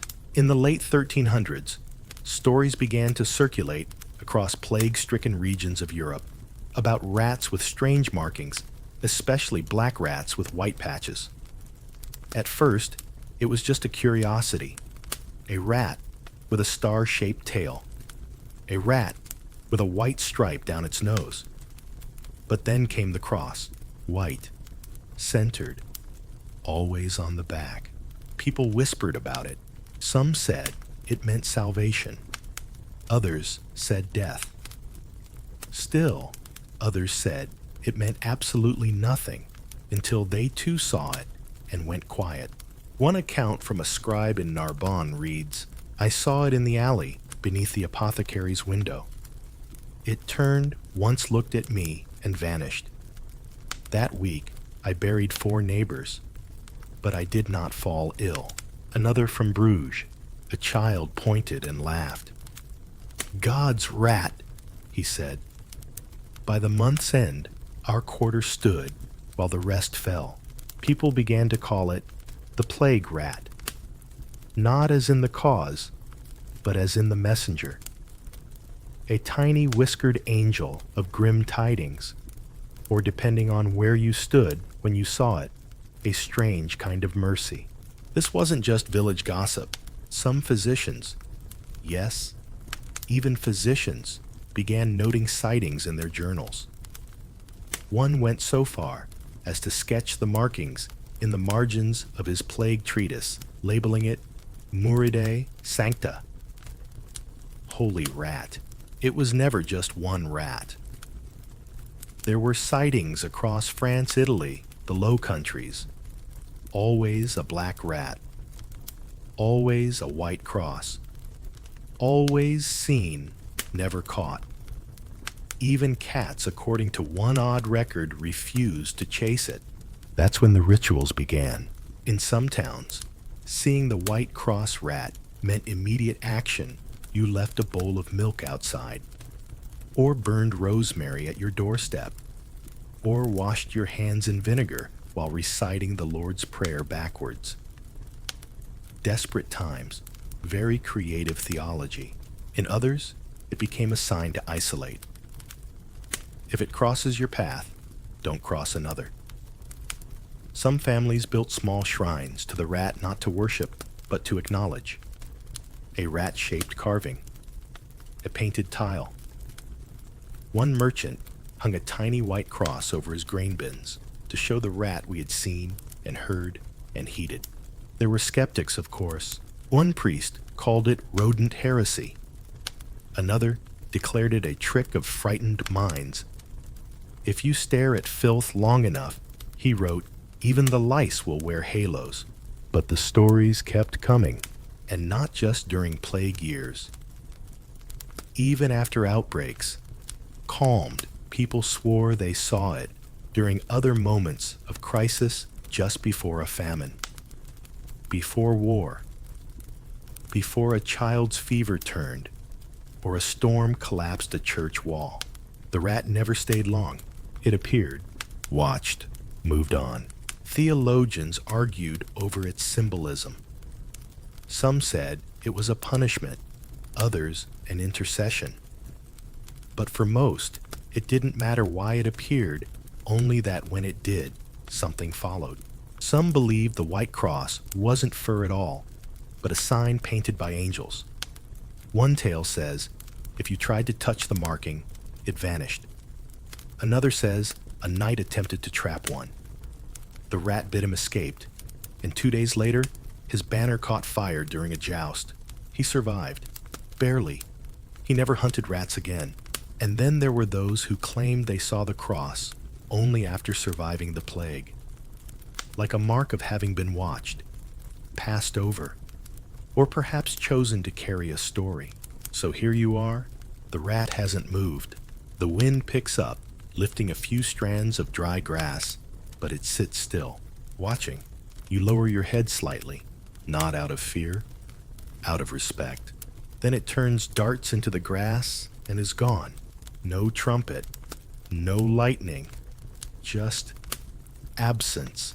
But something in the air feels quieter, like a chord has been struck, and now the silence means more than it did before. 3 soft shivers of humor to close the night. One monk declared the white cross rat a saint. He suggested naming a chapel after it. The bishop replied, not unless it tithes. A barber surgeon offered free haircuts to anyone who had seen the rat. No one took him up on it. No one trusted his scissors. Children began drawing rats with white chalk on doors for good luck. Adults joined in when the tax collector skipped those houses. Of tales and tolls, you're at a city gate now, standing beneath a heavy stone arch, flanked by 2 guards who look like they've never smiled and are suspicious of anyone with both shoes on. Behind you, a long, dusty road. Ahead, the bustling hum of a medieval town, carts rumbling, chickens shouting, and somewhere someone trying to sing, while very obviously chopping onions. But right now, none of that matters, because the toll keeper isn't watching you. He's watching a rat. It's just crossed the road in front of the gate. Tail high, moving with purpose, not the usual dart and hide panic of most rodents. This one walks like it knows things, and when it disappears behind a barrel of turnips, the toll keeper exhales deeply, then says, half fee today. You blink. You weren't even going to argue, but okay. He shrugs, like this is perfectly normal. If they pass before noon, it's bad luck to ask full coin. And just like that, you've stumbled into one of the most delightfully strange told traditions of the later Middle Ages rat signs. specifically tail omens. In regions from the Rhine to the English coast, there existed a firmly held, if never officially written, belief that the behavior of rats near town gates could and should influence the day's tolls. If a rat ran toward the gate in the morning, that meant the town was safe, the day prosperous, and you'd be charged double if you looked too eager. But if a rat left town, especially with its tail up, toll reduced, sometimes even waived. The logic, of course, was dubious. But this is medieval logic we're talking about. Plague was explained by miasma and bad stars, so the idea that a twitchy tail could influence tax perfectly reasonable. One town even had an official tail spotter, a man who sat on a stool near the gate with a tiny ledger and watched for rat activity. He'd note the hour, the direction, and most importantly, the tail posture.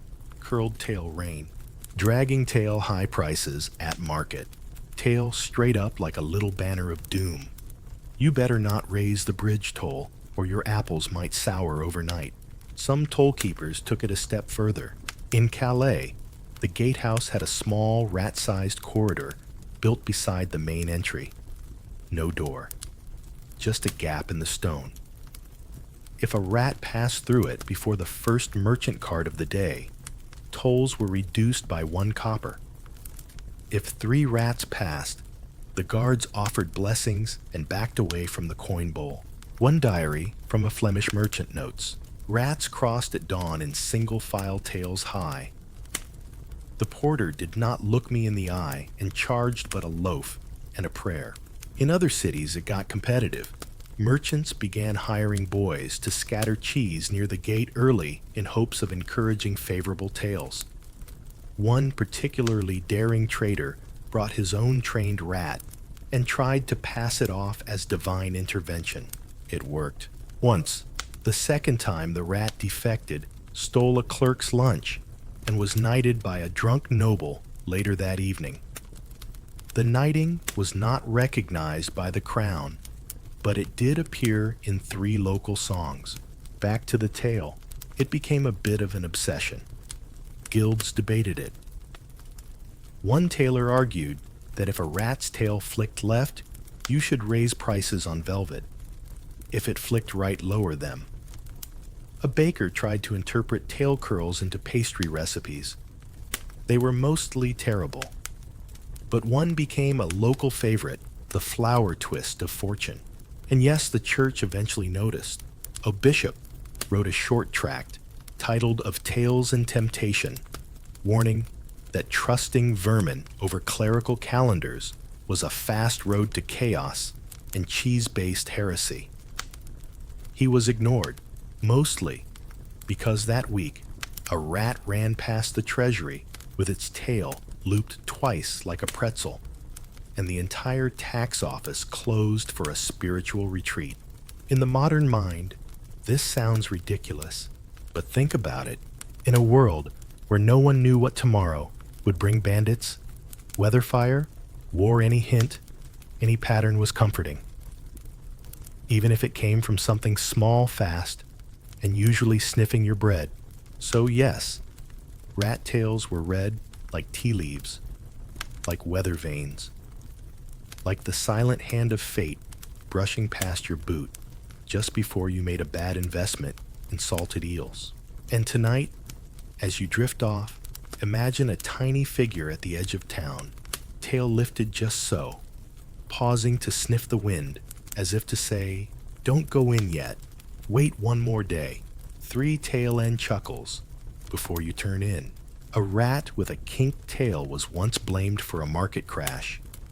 The real culprit, a goose stampede. Toll keeper's motto, if it squeaks and the tail speaks, we don't argue. A bard wrote an ode to the tail of destiny. It was rejected by every tavern but one whose owner married him. When rats visited the alchemist, you're in a tower now, not the kind with a princess in distress, or a sorcerer with dramatic lighting, but the type that smells of burned sage vinegar and at least 6 bad decisions involving mercury. Shelves groan under jars of suspicious powders. There are scrolls, half-burned books with marginalia in 5 languages, and a crucible bubbling like it owes someone money. And in the middle of it all is an alchemist. He's muttering something about gold, about transformation, about the breath of Saturn in a cup of starlight. But what's truly fascinating isn't what he's saying, it's what's sitting right on the windowsill. A rat, not scurrying, not chewing, just staring. The alchemist doesn't flinch. He nods once like they've met before. Then he sighs. "Well," he says, as if expecting a response. The rat blinks. He sighs again. "That's what I thought."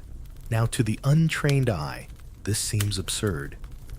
To the slightly trained eye, it's still absurd, but less so, because in certain corners of late medieval Europe, rats were seen as indicators of alchemical progress. You see, alchemists weren't just scientists. They were philosophers, with ambition and very little sleep. They looked for meaning in everything, how lead melted, how smoke rose, how mold grew on a slice of pear left out overnight. And when the rats started visiting, they paid attention. One alchemist wrote, "When the rats return to the flask's shadow, the metal shifts its voice." Another, "Should the rodents encircle the furnace thrice, the solution seeks stability." Was it symbolic? Certainly. Was it practical? Sometimes. There's a well-known anecdote, known, of course, in the way alchemical tales are half footnote, half fable, about an alchemist named Petrus Gries. He had been attempting to transmute copper into gold for 14 years, as one does. Nothing worked. His mixtures fizzled. His crucibles cracked. He considered giving up. Then one night, a group of rats entered the lab. 6 of them. They formed a semicircle around the furnace, sat, waited. Petrus, too tired to shoo. Them simply stared back. Then, some say by accident, others by divine rat intervention, he adjusted the heat by a single degree, and the metal changed, not into gold, but into something he called glimmerite, a silvery alloy that shimmered faintly and resisted rust. Utterly useless for currency, but perfect for mirrors. And so Petrus became a mirror maker, made a fortune. Retired with the unofficial title, the alchemist who listened. From then on, other alchemists began leaving bits of grain or crumbs on the windowsills, hoping to attract consultants, as one called them. They believed rats responded to imbalance, that their very presence suggested a reaction was near a threshold. Some went further. One anonymous alchemist kept a journal titled Dialogues with the Gray Ones. Each entry was dated with meticulous notes on the number of rats, their direction, posture, and whether they appeared contemplative or dismissive. He never found gold, but he did discover a paste that cured foot rot. In Krakow, an entire lab was briefly dedicated to rat-aided alchemy. They even employed a rat handler who insisted each rat had a preferred element: iron, salt, sulfur, mercury. Especially mercury, he said, but that might just be the fumes talking. Of course not everyone approved. One rival scholar declared rats are liars. Their silence means mockery, not wisdom. He then tried to demonstrate this by shouting at a rat. The rat bit him and vanished. The man developed a limp and a deep distrust of cheese, but despite skepticism, the belief persisted, and it wasn't always symbolic. Some alchemists truly believed rats knew that they understood something elemental about decay, transformation, and the hidden order beneath all things. One even proposed that the philosopher's stone, the legendary substance said to grant eternal life and turn metals into gold, might not be a stone at all, but a rat, a very old one, a whisperer, a watcher of furnaces. Now that theory never gained traction. Too furry, too chewable, but still, the idea was out there. So tonight, as the fire dims and the air cools, if you hear a soft patter across your floor or glimpse a pair of eyes from the windowsill, don't panic. They're not there to steal your bread. They might just be checking your ratios. 3 alchemical chuckles before your mind transforms into sleep. One alchemist insisted his rat was a reincarnated philosopher. It later ate the philosopher's collected works. Poetic Justice, a student wrote, "The rat sat on my crucible. I considered it a sign. It was." The crucible cracked. A rat once knocked over a flask of failed potion. The spill cleaned the table perfectly. Thus was invented medieval glass cleaner. The last rat before the collapse. You're in a fortress now, not a shining, well-defended one. No, this one has seen better years.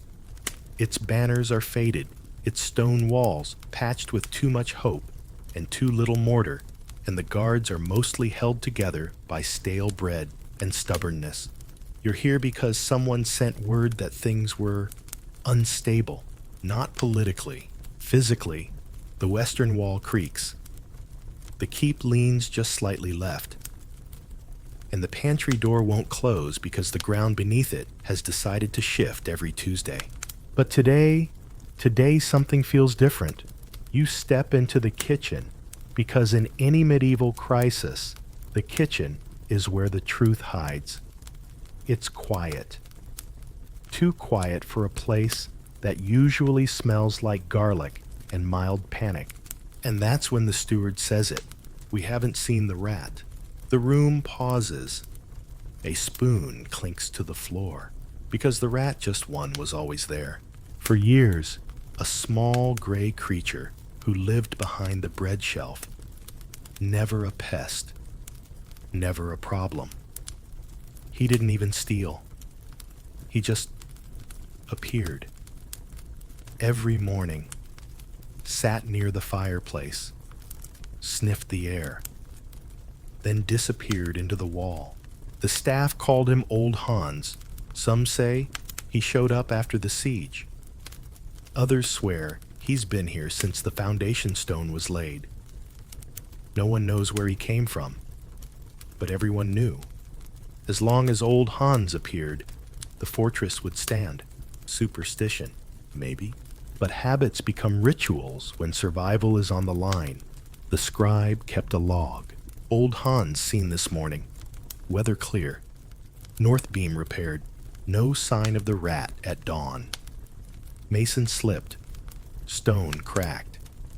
Coincidence. Hans sat for 2 minutes longer today. No events followed. Still uneasy. You flip the pages.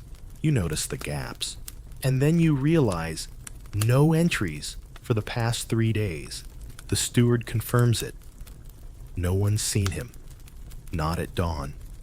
Not by the hearth. Not even near the spice bin, which he seemed to like for reasons unknown. Possibly the cloves. And the next day, the kitchen ceiling sags. The stone stairs develop a hairline fracture, and the chapel bell doesn't chime. It groans.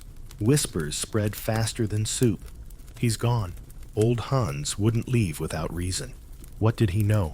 Soon, even the guards are looking nervously at the shadows near the pantry.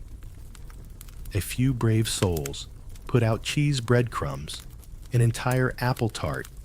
That one was eaten, but by a very guilty dog. Still no rat. That's when the night commander issues a peculiar order. Evacuate non-essentials. Move supplies. Send for the engineer. And if anyone sees the rat, inform me immediately. By then it's too late. The western tower collapses first. No one is hurt. Just stone and memory tumbling into the moat like a tired sigh. The next day, a fissure splits the courtyard. 3 days later, the kitchens flood upward, which should be impossible. And somewhere between the second barrel of soaked flour and the chapel's sudden listing to starboard, yes like a boat, everyone stops asking if the rat was a sign. They start asking why he stayed as long as he did. Because the truth was, he'd been there through everything. War, storms, a scandal involving a goat and 2 spoons. Old Hans never flinched, never fled, until now. And in that absence, the collapse wasn't a surprise. It was confirmation. Some say he left to warn another fortress. Some believe he simply couldn't bear to watch the end. A few romantics think he curled up beneath the altar and let the place fall around him quiet as ever. But most, they remember him every time something creaks, every time something disappears, every time silence feels a little too deliberate. So if your home has a rat, not a pest, but a presence, and one day it vanishes without warning, maybe don't check the traps, check the foundations. 3 final footsteps before the walls exhale. A bard wrote a tragic ballad about old Hans. It featured 6 verses and a very heroic death. The rat community was reportedly unimpressed. The engineers sent to inspect the fortress found a rat sketch in the corner of a blueprint. It wasn't his. He left immediately. A new fort was built nearby. Day 1, a small gray rat was seen inspecting the grain room. The cook smiled. "We're good." Did rats really predict the plague? You're standing in a library now, not the sacred candlelit kind from earlier, but something warmer, quieter. The fire is low. The windows are fogged. A rat is curled up on the windowsill tail, wrapped like a question mark around its toes. And you're wondering, was any of it real? All the footprints in butter, the whispering in towers, the blue ribbons, the celestial rat glyphs. Could rats actually sense disaster? Did they really predict the plague? Science, of course, will tell you no. Not in the prophecy sense. Rats didn't hold little sermons. They didn't read the stars. They didn't deliver ominous monologues beneath moonlight. But here's the twist. They didn't need to, because rats are survivors. Their senses are sharper than ours. They feel tremors before we register them. They smell rot before we taste it. They vanish from cities before ships turn inland carrying sickness. And people, especially, people living in a world where divine mystery touched everything, noticed. They noticed when the rats fled, when they huddled, when they walked in lines across doorsteps and disappeared under doors.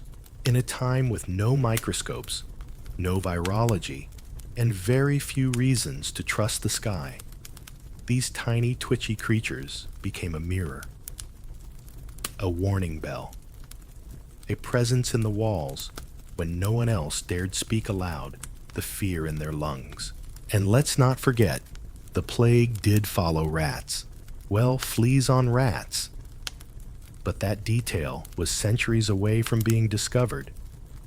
All people knew was this: when the rats started acting, strange things followed. So what do you call something that senses danger before you do? That changes behavior days before anyone else notices the shift in the air. That moves through your world quietly, but always seems to know. In the Middle Ages, they called it prophecy, or omen, or more softly, a sign, because no one survives a world of chaos without patterns, without stories, without someone or something to anchor the uncertainty. And rats, they were consistent, consistently strange, consistently alert, and as some swore, consistently right. That's why they ended up in folk songs and margins of holy books. Why nuns left corners of the garden undisturbed.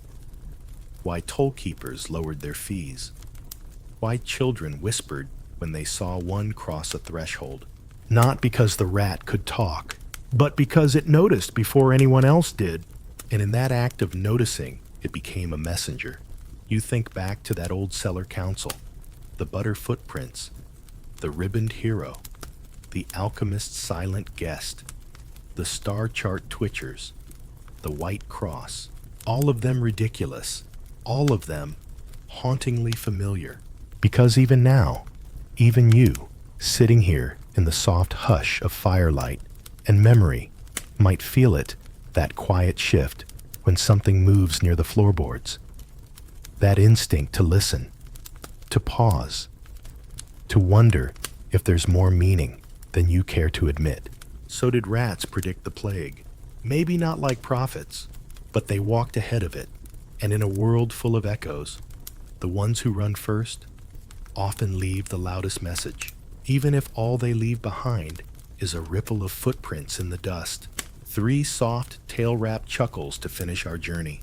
A monk once wrote, "The rat does not know it is a prophet, but neither did most saints." A healer carried a rat-shaped charm for years, claimed it sniffed out bad air. Mostly, it just made people leave him alone. One noble's family crest included a rat. He said, if it survived every disaster we didn't, it might as well represent us. Strange, isn't it? And whether or not they truly whispered warnings or simply followed instinct, what matters is this. Someone noticed? It's just history, slipping back into its quiet little corners. Or maybe it's a rat checking in. That's the story for tonight. May your dreams be filled with wonder and peace.